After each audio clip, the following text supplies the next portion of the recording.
Today we stand as one nation, free and united. The future of Nigeria shines brightly before us. Ikolu was a moment in Nigeria's history when the country almost stopped existing.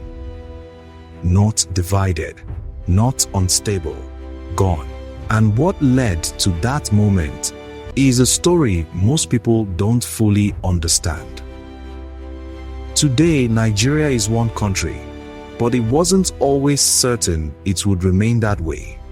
Because between 1966 and 1970, everything the country together was breaking apart. This is the story of how Nigeria almost collapsed. A country under pressure, Nigeria was still young. Today we stand as one nation, free and united. The future of Nigeria shines brightly before us.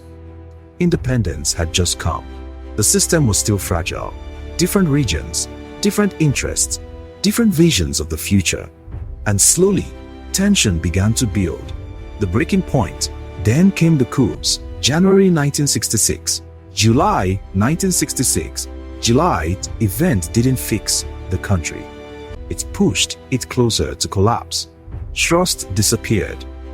Fear increased. And unity began to crack. Communities became cautious. And the question changed from, how do we stay together? To, can we even stay together? Declaration. In 1967, a decision was made. The Eastern region declared independence. And just like that, Nigeria was no longer one. Full collapse begins. What followed was not just conflict. It was the breakdown of a nation. Systems failed. Trust vanished. And war became unavoidable. The cause of collapse. When a country begins to collapse, it is not leaders who suffer first.